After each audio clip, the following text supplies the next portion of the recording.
आज हमारे पास जो सामग्री है वो देखने में तो एक छोटा सा विज्ञापन लगता है। बिल्कुल, बहुत संक्षिप्त। लेकिन उसके अंदर जो विचार हैं वो बहुत शक्तिशाली हैं। ये स्पीक फिट नाम की किसी चीज के बारे में है और ये हकलाने या स्टैमरिंग के अनुभव को मतलब एक बिल्कुल अलग ही नजरिए से देखती है। हाँ, और ये हमारी समझ को चैलेंज करती है। और ये नजरिया पहली ही लाइन में साफ हो जाता है, जो कहती है दर्द बोलने में नहीं होता, दर्द होता है जब आप बोलना ही अवॉइड करने लगते हो। ये लाइन ये सोचने पर मजबूर कर देती है ना। बिल्कुल, यहीं पे सारा खेल बदल जाता है। ये पहली ही लाइन पारंपरिक सोच को एक तरह से पलट देती है। कैसे? मतलब आमतौर पर तो यही लगता है कि हकलाने में ही तो मुश्किल है। सही बात है। सदियों से हकलाने को एक स्पीच डिसऑर्डर, एक शारीरिक समस्या के तौर पर देखा गया है। और ये टेक्स्ट उस बात को नकार नहीं रहा। वो ये नहीं कह रहा कि वो समस्या है ही नहीं। अच्छा, लेकिन ये कह रहा है कि जो असल में जिंदगी को मुश्किल बनाता है, जो रोज का दर्द है, वो अटकने की क्रिया में उतना नहीं है जितना उस क्रिया से बचने के लिए जो हम करते हैं उसमें है। मतलब ये समस्या को मुंह से निकालकर दिमाग में रख देता है। एग्जैक्टली। ये व्यवहार की बात करने लगता है, सिर्फ बोलने की नहीं। और ये अवॉइड करना कैसा दिखता है, इसके लिए भी कुछ बहुत ही आम मतलब रोजमर्रा के उदाहरण देते हैं। हाँ, जो बहुत भरोसेमंद लगते हैं। जैसे दोस्तों की पार्टियां छोड़ देना, क्लास में रोल कॉल के वक्त घबराना, ऑफिस की मीटिंग्स में चुप बैठे रहना, या फिर किसी और से कहना कि तुम मेरे लिए ये फोन कॉल कर दो। हाँ, ये ऐसी चीजें हैं जिनसे बहुत से लोग जुड़ाव महसूस कर सकते हैं। इन उदाहरणों की खूबसूरती ये है कि ये कितने सोच समझकर चुने गए हैं। ये सिर्फ मतलब बोलने के अलग अलग मौके नहीं है। नहीं, पार्टियां छोड़ना आपके सामाजिक जीवन को छोटा कर देता है। सही। रोल कॉल से बचना आपके अकादमिक जीवन में आपकी भागीदारी कम करता है। मीटिंग्स में चुप रहना तो सीधे सीधे आपके करियर की ग्रोथ को रोक देता है। और किसी और से कॉल करवाना, वो तो आपकी रोजमर्रा की आजादी छीनने जैसा है। बिल्कुल, ये एक करके आपकी दुनिया के दरवाजे बंद करने जैसा है। मतलब ये कोई एक दिन की घटना नहीं है, ये तो धीरे धीरे फैलने वाली एक आदत बन जाती है। हाँ, और ये एक चक्र है। आप एक पार्टी छोड़ते हैं, फिर दूसरी, और कुछ समय बाद शायद लोग आपको बुलाना ही बंद कर देते हैं। ये तो एक तरह से खुद को धीरे धीरे मिटाने जैसा है। आपने बिल्कुल सही शब्द इस्तेमाल किया, मिटाना। ये एक धीमी प्रक्रिया है। सोचिए कोई नया ग्रेजुएट है जो नई नौकरी में आया है। हाँ। उसके पास कमाल के आइडियाज हैं। पहली मीटिंग में वो हकलाने के डर से चुप रहता है, दूसरी में भी। 6 महीने बाद शायद लोग उससे पूछना ही बंद कर देते हैं, क्योंकि उन्हें लगता है कि इसके पास कहने को कुछ है ही नहीं। बिल्कुल। और 1 साल बाद वो खुद भी आइडियाज सोचना बंद कर देता है, क्योंकि उसे पता है कि वो बोलेगा तो है नहीं। उसने सिर्फ शब्द नहीं छोड़े, उसने अपनी पहचान बनाने का मौका छोड़ दिया। हाँ, उसने अपनी इनोवेटर या प्रॉब्लम सॉल्वर वाली पहचान बनने का मौका ही छोड़ दिया। उसकी वो जगह जो उस मीटिंग रूम में बन सकती थी, अब वो खाली रह गई है। और मुझे लगता है कि टेक्स्ट में एक लाइन है जो इस भावना को, इस खालीपन को बहुत बहुत गहराई से पकड़ती है। हाँ, और शायद यही इस पूरे टेक्स्ट का दिल है। कौन सी लाइन? क्योंकि यहाँ आप सिर्फ वर्ड्स नहीं, अपनी जगह छोड़ रहे होते हो। उफ, ये लाइन सुनकर रोंगटे खड़े हो जाते हैं। अपनी जगह छोड़ना, इसका मतलब सिर्फ एक कुर्सी छोड़ना नहीं है। नहीं, बिल्कुल नहीं। इसका मतलब बहुत बड़ा है। आप अपनी राय की जगह छोड़ रहे हैं, अपनी पहचान की जगह छोड़ रहे हैं, समाज में अपने योगदान की जगह छोड़ रहे हैं। हाँ, अगर आपके पास एक शानदार आइडिया है लेकिन आप उसे आवाज नहीं देते, तो वो आइडिया मर जाता है। वो जगह जो आपकी हो सकती थी किसी और की हो जाती है, या फिर बस खाली रह जाती है और आप खुद को अदृश्य बना रहे होते हैं। और ये जगह कई तरह की होती है ना। बिल्कुल। एक होती है बौद्धिक जगह, मतलब चर्चाओं में आपकी राय, आपके विचार। एक होती है सामाजिक जगह, दोस्तों के बीच आपका मजाक, आपकी कहानी। और एक होती है भावनात्मक जगह, यानी रिश्तों में अपनी भावनाओं को व्यक्त कर पाना। और जब आप इन सब जगहों से पीछे हटते हैं तो दर्द सिर्फ शर्मिंदगी का नहीं रह जाता, ये अपनी ही क्षमता को एक अदृश्य पिंजरे में बंद देखने का दर्द बन जाता है। ये खुद के एक बेहतर संस्करण को जो आप बन सकते थे, उसे खो देने का दर्द है। तो अगर समस्या इतनी गहरी है कि ये सिर्फ बोलने की नहीं बल्कि जीने की है, अपनी जगह बनाने की है, तो इसका समाधान भी उतना ही गहरा होना चाहिए। हाँ, सतही नहीं हो सकता। और यहीं पर टेक्स्ट एक और चौंकाने वाली बात कहता है। स्पीक फिट का गोल सिर्फ स्मूथ बोलना नहीं है, जो कि ज्यादातर प्रोग्राम्स का गोल होता है। बिल्कुल, ये कहते हैं गोल है आपको वापस सिचुएशंस में लाना, बिना डर के, बिना दबाव के। यहाँ फोकस स्मूथ बोलने पर नहीं, बल्कि वापस लाने पर है। और ये एक, मैं कहूंगी, क्रांतिकारी बदलाव है। ज्यादातर स्पीच थेरेपी का मुख्य लक्ष्य होता है फ्लुएंसी, यानी प्रवाह के साथ बोलना। सही। वो आपको सांस लेने की तकनीक, शब्दों को धीरे बोलने की तकनीक सिखाते हैं।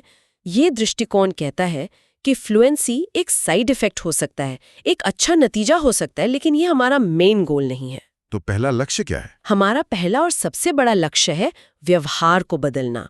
मतलब अवॉइडेंस को पार्टिसिपेशन से बदलना, उस मीटिंग में वापस जाना, उस पार्टी में दोबारा कदम रखना। और वो जो शब्द हैं, बिना डर के, बिना दबाव के, ये बहुत ज़रूरी हैं, क्योंकि अक्सर दबाव ही तो समस्या को और बढ़ा देता है। अच्छा बोलने का दबाव। पूरी तरह से। सोचिए, अगर किसी को पानी से बहुत डर लगता है, तो क्या आप उसे सीधे स्विमिंग पूल के गहरे हिस्से में फेंक देंगे? नहीं, बिल्कुल नहीं। और कहेंगे कि चलो हाथ पैर मारो? नहीं, आप पहले उसके डर पर काम करेंगे।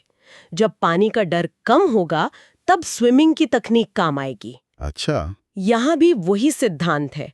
लक्ष्य है व्यक्ति को मानसिक रूप से इतना मजबूत बनाना कि वो उन स्थितियों में जाने के लिए तैयार हो, भले ही शुरुआत में उसकी स्पीच परफेक्ट ना हो। इसी से जुड़ा एक और विचार है जो टेक्स्ट में दिया गया है। वो कहते हैं स्टैमरिंग एक हैबिट बन जाती है और हैबिट रीट्रेन हो सकती है।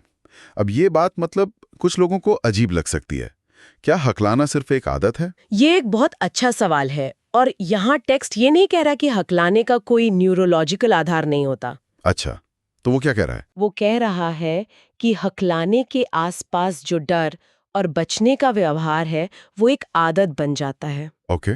जैसे किसी मुश्किल शब्द को देखकर घबराना एक आदत है, मीटिंग से पहले बेचैन होना एक आदत है, फोन उठाने से कतराना एक आदत है, और ये सीखी हुई आदतें हैं। और जो चीज सीखी जा सकती है, उसे भुलाकर दोबारा कुछ नया भी सीखा जा सकता है, यानी रीट्रेन किया जा सकता है। तो ये मानसिकता को बदल देता है। मतलब मुझ में कोई जन्मजात खराबी है, इसे बदलकर मेरे पास एक आदत है जिसे बदला जा सकता है। सटीक। ये व्यक्ति को असहाय महसूस करने वाली मानसिकता से निकालकर एक सक्रिय भागीदार की मानसिकता में लाता है।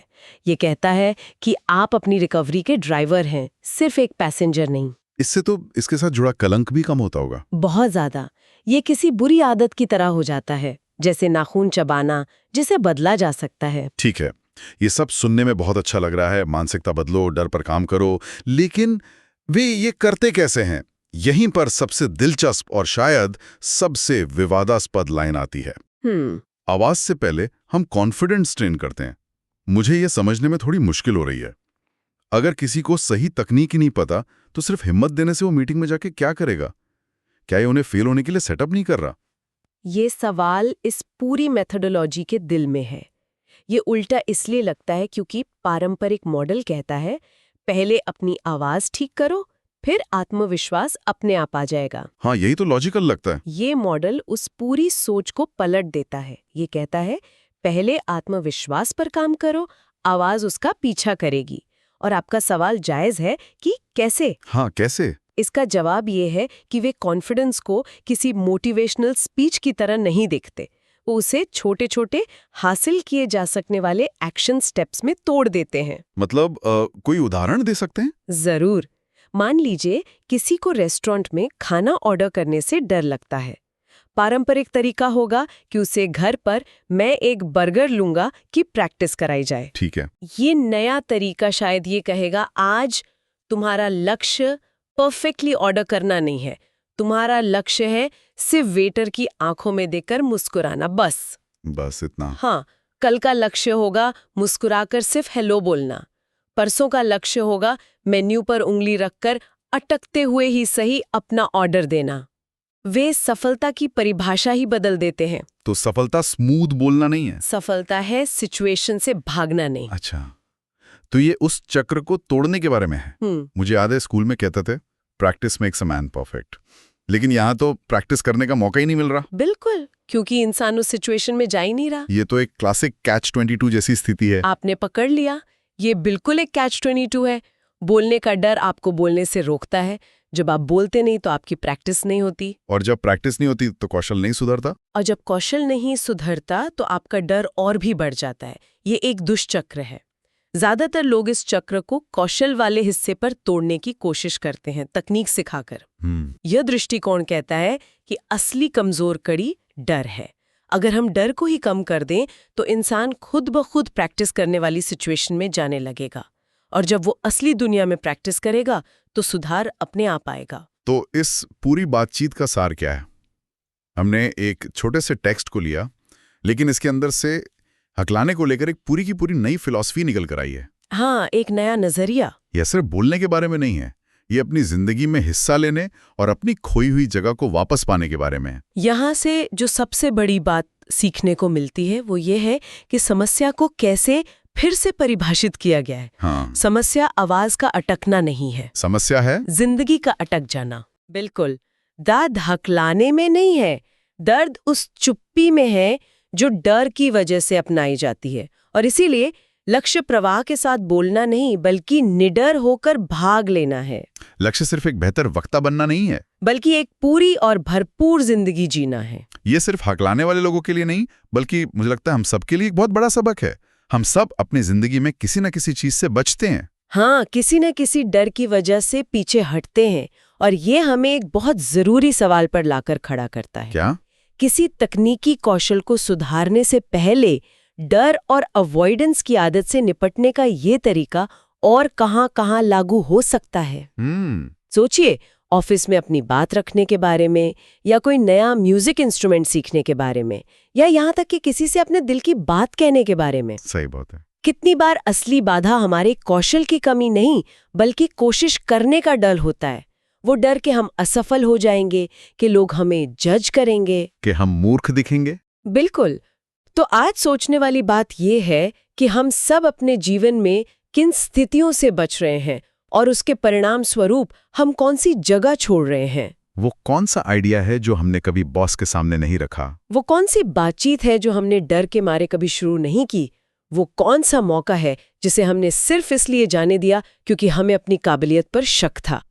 शायद हम सब की असली चुनौती अपनी आवाज को ट्रेन करना नहीं, बल्कि उस आत्मविश्वास को ट्रेन करना है जो हमें अपनी जगह पर खड़े होने और ये कहने की हिम्मत दे, हाँ, मैं यहाँ हूँ और मेरे पास कहने के लिए कुछ है।